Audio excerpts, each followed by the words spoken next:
You will be tested, no exceptions. You know, Abdullah ibn Mas'ud radiallahu anh, he said, I would rather eat a burning coal that burns what it burns and spares what it spares, I don't care if it does all the damage to me, than say about something Allah had happen, I wish it didn't happen. Or something that Allah prevented from happening, I wish it would have taken place. Abdullah ibn Mas'ud continues to say in another narration, you know, a person makes a decision, business or otherwise, I'm going to get into this investment, I'm going to marry this person, and then Allah Azza wa Jal says to the angels, get in the way between my slave and this person. Because if I facilitate it for him, if I let him have it, it will admit him into the fire. He'll fall apart, he'll unravel, he'll forget me. And so he wakes up in the morning, having been now blockaded from his wishes, swearing he got struck by the evil eye, swearing bad luck, and it is nothing, Ibn Mas'ud says, but the bounty of Allah over him. Can you imagine Sulaym radiallahu anha? And this hadith is as authentic, arguably as authentic as the Quran. It is in Bukhari and Muslim, is the highest caliber of authenticity. This woman does not have a miscarriage. She has the baby, sees the baby, builds that relationship with the baby. The day the baby dies, she's able to bury him and hide that from her husband till she gives him dinner and he sleeps with her. And she tells him, listen, she's not even firm. She's keeping others firm. She's telling him, listen, I have a question.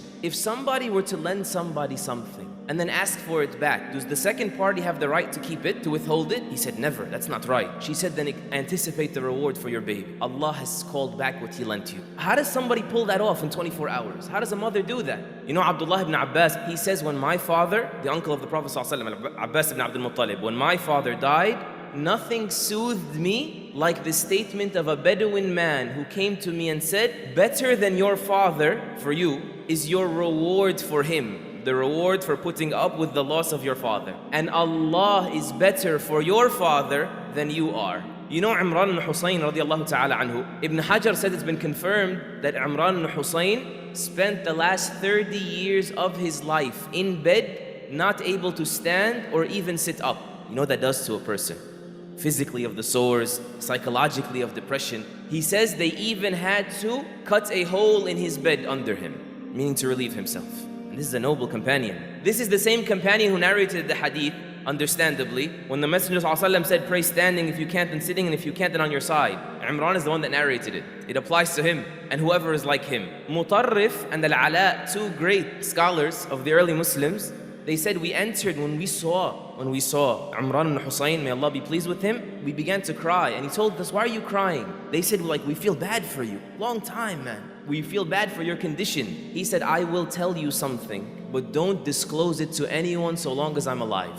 The angels come to me, and they greet me, and they reassure me, and I could hear their greetings. And so I knew, because so much good came out of my distress, that this was in fact good for me. It made me realize that. It locked me on that. And so whatever is dearer to him is dearer to me. Urwa ibn Zubayr radiallahu anh was the son of Zubayr ibn Awam, right? The defender of the Prophet sallallahu alaihi wasallam. When he traveled to Damascus, gangrene began eating and spreading in his body, and they had to cut off one of his limbs. And so they gave him some intoxicant so he wouldn't feel the pain. And he said, I will never seek aid in what Allah destines on me using what Allah forbid for me. The Prophet ﷺ said, wine is not medicine.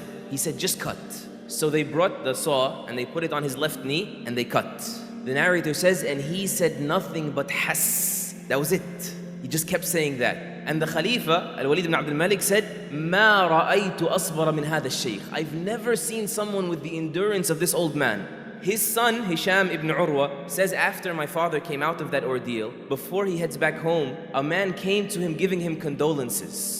His leg has just been cut off. They put it in a basin to bury it. And he says to his leg, you know that I never used you to walk to the disobedience of Allah. Look, what a mindset. And then this man comes to give him condolences in that moment. And he says to him, listen, if you're coming to feel sorry for me, I'm already awaiting the reward for this from Allah. I mean, don't mess with my head. Leave me alone. Don't feel bad for me. I don't feel bad. He said, I'm not coming about your leg. I'm coming about your son, Muhammad. He said, what about him? He said, he fell into the stable, your stable at home, or where your horses were, and the horses tramped on him and they killed him. And he said, oh Allah, you've given me 4 limbs and only taken away 1. and you've given me 7 children or 9 children, and you've only taken away 1. You know that the day you have problems, you have so many more days when things were going your way. And that the fact that we only remember the day of our problems is a skewed perspective that means that the heart was polluted. It's not the reality. Who's able to fix that for you? The way he fixed it for Al-Zubayr was able to get him to look with that kind of perspective. It was his commitment to Allah, the nearness of his heart to Allah. That is the only thing that can make you unbreakable. The Prophet ﷺ, he told us, مَنْ يُرِدِ اللَّهُ بِهِ خَيْرًا يُصِبْ مِنْهُ أو يُصَبْ مِنْهُ, in another narration. So be patient and seek your patience through Allah, and know that when Allah wishes well for a person, He afflicts him and He allows others to, meaning He gives people access to you. People are going to betray you, disappoint you, get the upper hand at times on you, or something beyond people, and a natural occurrence as they call it nowadays, right? These things will continue to happen whenever Allah loves a person. You know why? Because the person is either going to have his levels raised because of this, or he will have his sins forgiven because of this, and those are both good.